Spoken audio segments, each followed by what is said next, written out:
It's perfectly okay to have a sharp disagreement with someone who you consider to be a partner and an ally and a collaborator without fracturing the relationship. It is possible and even mature to be able to maintain unity in a relationship with someone even when sharp disagreements exist.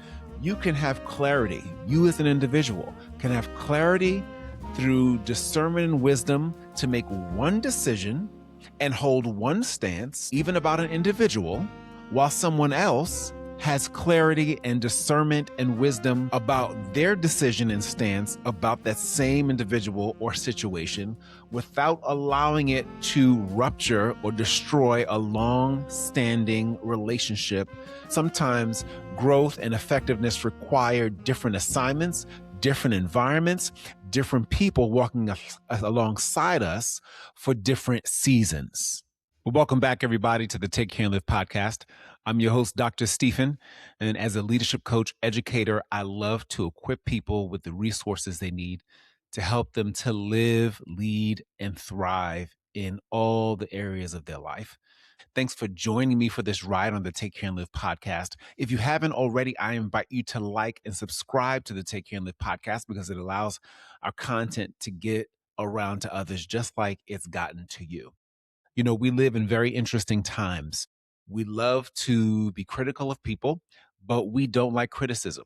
We call for other people to make apologies and to apologize for mistakes that they've made in their past. Yet we're hesitant to apologize when we've wronged other people.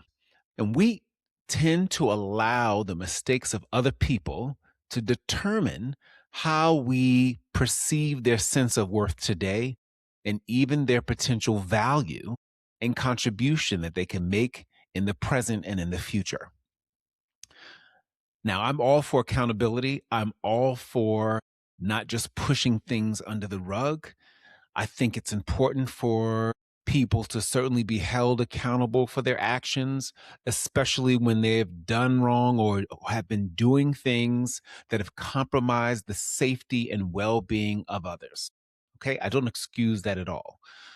But we can't allow a past mistake that someone's made to be the sole litmus test that we use to determine their value.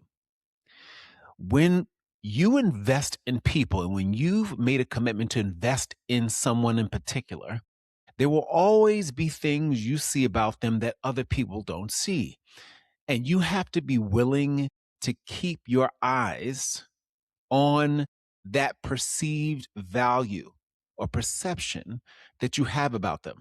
You have to be willing to invest in that relationship and not be swayed by other people's opinion of them. As you know, I love to utilize biblical principles to help us understand how we can live out this truth practically in our professional life and in our personal lives. And for me, there is no better example of what it looks like as I slip down from my chair. There's no better example of what it looks like to move forward with investing in someone despite what other people might think about them than an instance or an account between three individuals: Paul, Barnabas, and John Mark. Now, John Mark, he abandoned Paul during a pretty significant event. They were making important trips, helping others, building leaders in communities around the world. And for some reason, John Mark leaves and abandons Paul. Now, for Paul, that was simply unacceptable, right? It was quite frankly for him something that he couldn't tolerate. John Mark was supposed to be someone who was by his side, who he can entrust to partner and depend on. It was also particularly critical during that time that people didn't travel by themselves, right? To be abandoned on a trip where you're accountable and have a vision or mission to develop other people, to support other communities, and entering territory that you're unfamiliar with, that could be dangerous or life-threatening, to find out that the person you entrusted to have your back is no longer there is detrimental. It's heartbreaking, right? Who could blame Paul? I don't think that he was being irrational. Now, was he on some level being emotionally responsive to the situation, sure, you can say that. And I don't think that's unreasonable either. You could understand that his decision not to take John Mark with him or view him as a valuable asset from that point on would not be something that was a decision that anybody in his shoes would be seen as impractical, right? It wouldn't be unfair. I think his decision to say, hey, I can't take this dude with me anywhere else in the future is both a fair judgment and a tactical one for that moment.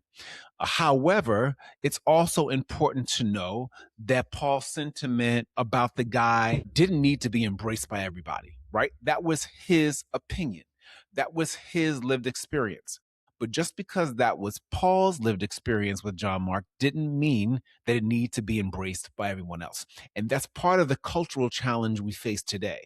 That if everybody doesn't agree with our perceived perspective on someone, that somehow they too get villainized when simply it is their perspective about the individual that's got to be respected and honored.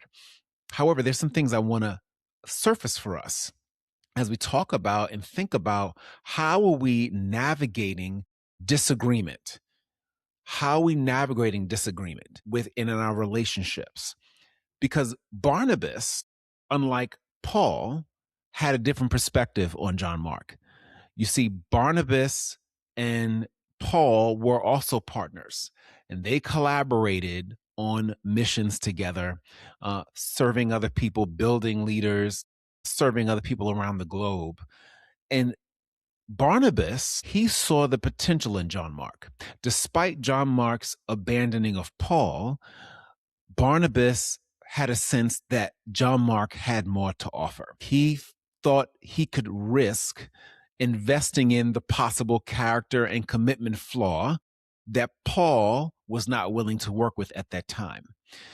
And this opposing view about John Mark that Barnabas had in comparison to how Paul felt about John Mark created what's described as a sharp disagreement, right? It resulted in a sharp disagreement about John Mark's perceived value to their shared mission. And it caused Paul and Barnabas to part ways, right? It ended their direct partnership with each other, at least during this period of time. It's laid out for you in Acts 15. You can take a look at it for yourself. I'll flash some scriptures for you as we go along so you can actually see what I'm talking about as a reference. But in general, there are a number of factors that an individual has to navigate when they make a decision whether or not to work with somebody based on their past mistake, right? In general, there are a number of factors that go into a person's willingness to tolerate or adapt or work with a particular character trait or disposition or flaw that someone else has. It could be temperament. It could very well be that you, or even in this instance, that Barnabas had the temperament to be able to demonstrate the patience and willingness to work with someone who had what we could say is this perceived character flaw of John Mark, to just up and abandon his commitment midstream in the middle of a big project or a big endeavor or mission. Maybe you have the temperament for that allows you to work with someone who has that kind of flaw and to want to work with them to help them overcome that habit or barrier so that they can become better.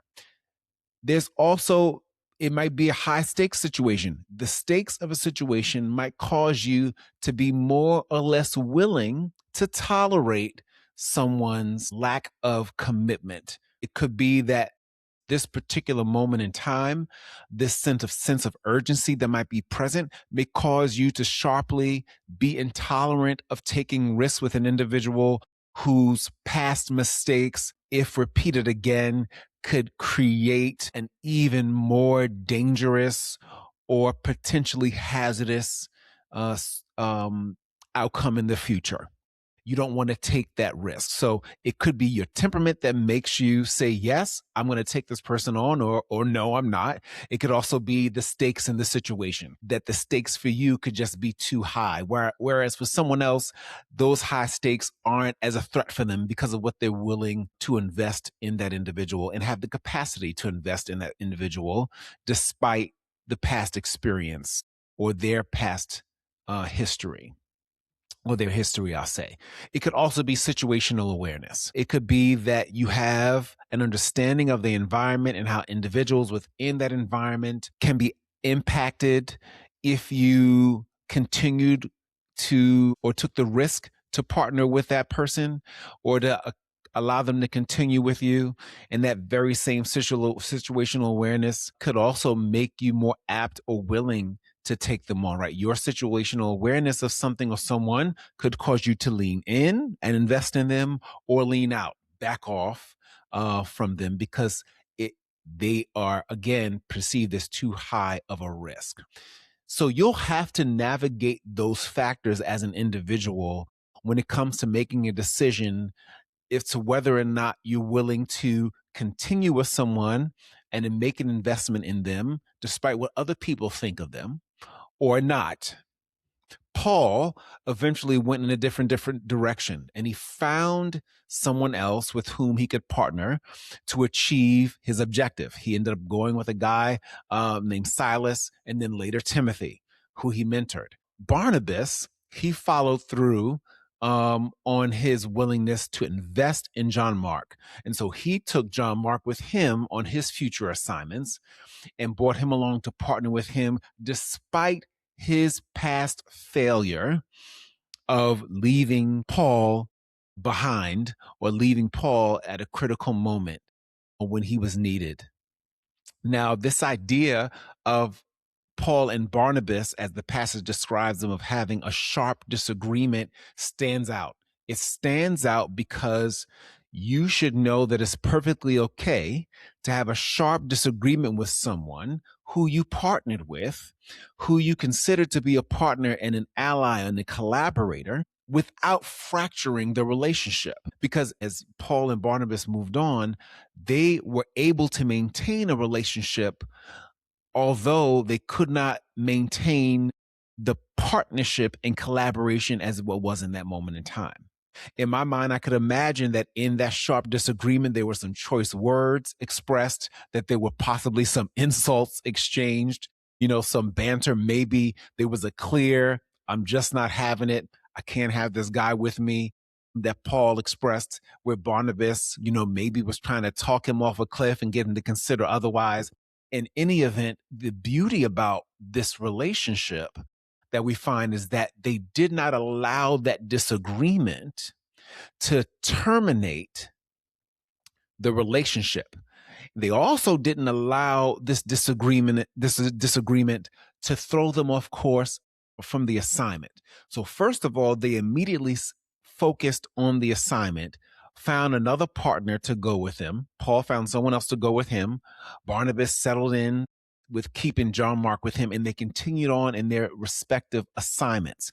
They had a shared vision and mission, but needed to go about it with different individuals and even in different directions, because there was not alignment in their view of who they should partner with. So you can keep your eye on the prize. You can keep your eye on the assignment and the mission. You can keep the plan together. You don't have to sabotage your outcome simply because you've needed to shift who you partnered with during that time, right? So while they needed to disrupt their direct partnership and side-by-side collaboration, they didn't allow it to sabotage the greater mission. There's something else, like as I said earlier, that Paul and Barnabas didn't allow. They didn't allow the relationship, the long-term relationship, to be destroyed.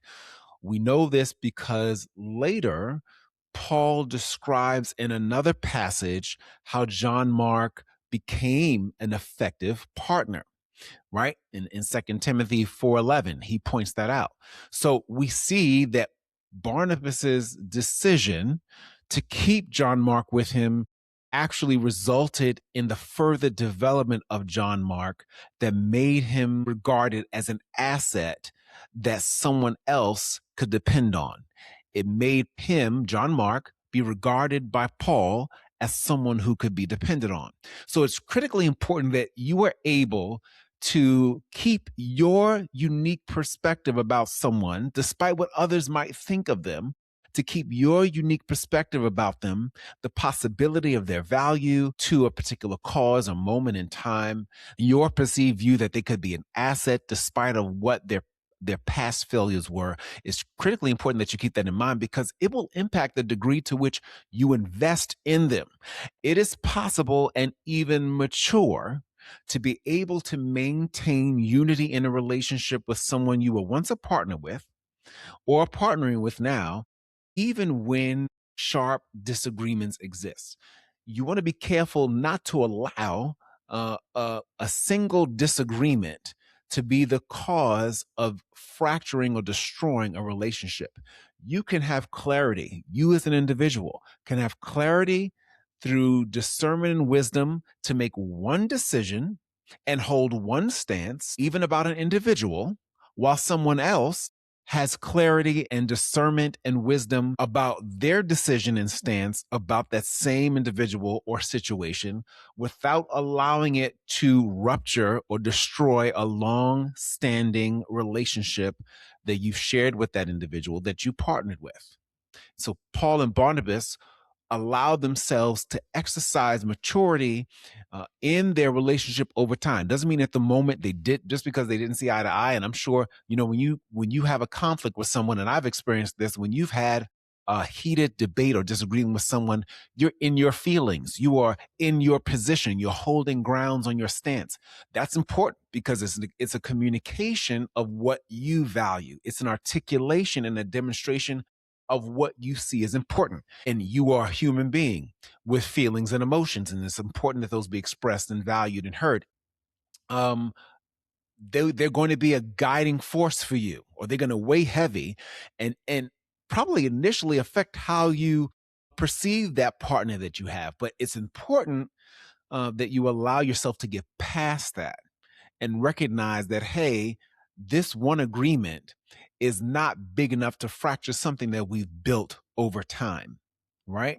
And so while we don't know John Mark's motives for initially abandoning Paul, we do know that he didn't leave the faith, he didn't leave his calling, he didn't leave his sense of mission or sense of being commissioned to specific people and to that area of expertise, and that it was just a season of time. And it was Barnabas's willingness to not allow a past narrative about John Mark to be the prevailing narrative that he held on to, that he would then use to guide his engagement of John Mark. He didn't allow that past narrative to dictate his engagement of John Mark. Instead, he said, hey, he's someone who I see potential in. I still see promise. I still see perceived value that can be added by him or by this individual. And I am going to shift my thinking and make that investment, despite what I know my partner, Paul, thought or thinks about him, given his experience with him. And so it was, as we see, Barnabas's willingness to invest in him despite John Mark's past failures and despite the prevailing narrative that existed that contributed to John Mark's maturity, his consistency, his commitment, his dependability, that eventually Paul was able to see and say was an asset, and to even recommend to Timothy as an asset in the future. Timothy being someone who he mentored later on. The point here is that even within unity of goals and outcomes, when you are having a relationship, a partner relationship, or collaborative relationship towards a shared mission, that you're going to have differences that will lead to sharp disagreement. And yet still, we each have the responsibility to demonstrate our own maturity and allow the potential value that someone can offer not be muddled by their past failure. Okay? We have the responsibility not to allow someone's perceived value in the future be muddled or sabotaged based on what we have thought about them or what they did in the past, a past pattern, of inconsistency, a past mistake, a past disappointment. We can't allow that to be the litmus test for their potential in the present and the future. Neither you nor I can allow our disappointment in someone, our disappointment in their inability to meet our expectations, to keep us from seeing the potential asset that they can be to us, and even within our network in the future. If we allow that to happen, what happens is we rob ourselves of the opportunity to develop personal, professional, and even spiritual maturity that's needed to grow in challenging situations, because this was a challenging situation for Paul. I'm sure even taking John Mark on presented its challenges for Barnabas. But the willingness not to move past that, to not even see how someone has grown despite their past, only thwarts our own maturity on so many levels, because we are willing to be stuck in a past narrative about someone when they've already outgrown it. And so we also undermine, in fact, that person's ability to grow past that perception, which keeps and locks them out of being a value add in other circles, because the words we have and hold about them are still based on their past, not on their present, and not on the current reality of what they have offered and are able to offer. So there's some takeaways I want you to have as a result. What do I want you to have as a result of what I've shared with you today? There's some big takeaways. I have 5 of them, and I'm going to give you a call to action for each. So bear with me, right? Here's the first one, is that disagreement doesn't have to automatically equal disunity. People can arrive at different decisions while still having the same or advancing the same mission. So the call to action for you is this, is that as you think about how you invest in relationships, don't be so quick to interpret disagreement as division. Instead, learn to discern whether the mission, the values, and commitment are still shared, even when the method or timing or direction differs. Okay? Here's another one. Don't let someone's past permanently define your future investment in them. So Barnabas saw the potential in John Mark beyond a single failure, and that investment later proved to be valuable to Paul. So my call to action for you is challenge yourself. Look at your current relationships. Look at moments in where someone has failed. Challenge yourself not to permanently define people by their past failure or season of immaturity. That person you once viewed as a liability may, through growth, accountability, and development, become one of the most valuable contributors to the work or community or mission ahead, that you very much value and that you're a part of. Okay. Another is this, that wise relationship investments require discernment. They don't just require emotions or loyalty. Wise relationship investments require discernment, not just emotions and loyalty. Barnabas did not keep John Mark with him merely because they were related. I didn't tell you about that part. They were actually related, they were cousins. But he actually discerned that John Mark had value and purpose and capacity for growth, because we even know that we have family members or people close to us that we actually do need to keep a little bit further away from us than we would like sometime, because they're just not mature enough or not willing to grow.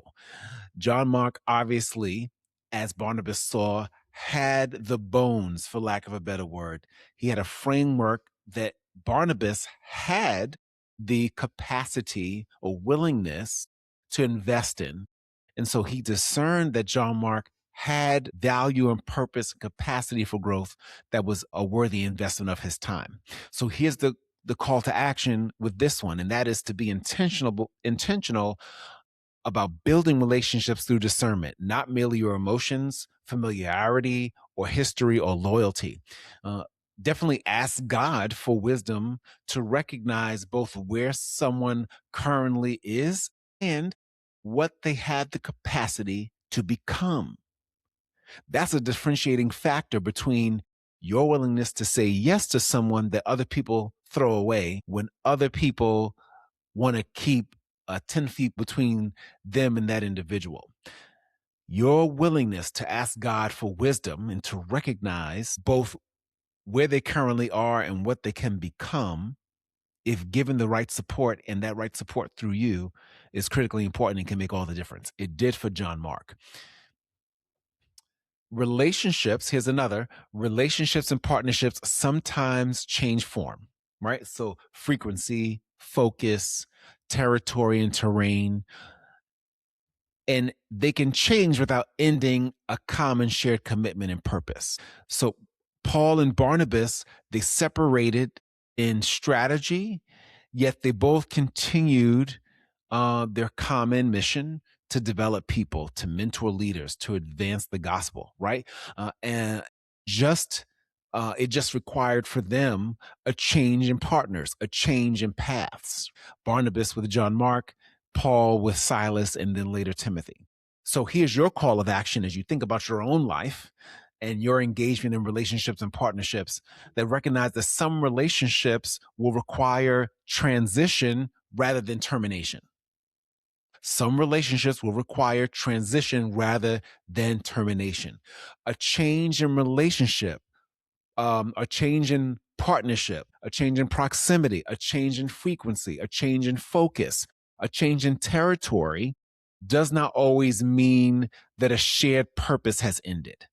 And so sometimes growth and effectiveness require different assignments, different environments, different people walking alongside us for different seasons. Okay.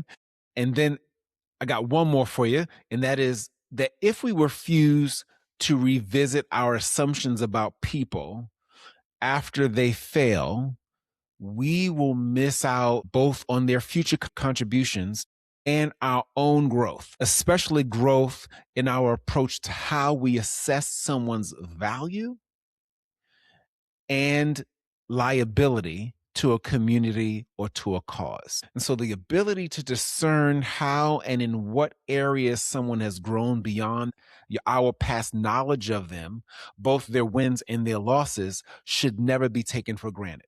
All right, I'll say that again, that our ability to discern how and in what areas someone has grown beyond our past knowledge of them, both their wins and their losses, should never be taken for granted. So the call to action related to this is revisit your assumptions about people. Don't allow the historical knowledge of someone's failures or even their past successes to blind you to who they are becoming. Your willingness to recognize growth in others may not only unlock their future contribution, but it could also deeply support your own maturity, your wisdom, and your capacity to lead and mentor, as well as love people for who they are now, not who they were in the past. So I hope this is helpful for you as you navigate disagreement in your relationships, professionally, in the workplace, personally, in your family or amongst friends, or areas where you have influence, because discerning the difference between someone's past and someone's potential in the present and the future is significantly important, not just for them, but for you and for everyone else whose lives they can actually touch and impact in the future. I want you to take that with you as you do what I encourage us to do each and every day, and that's to take care and live.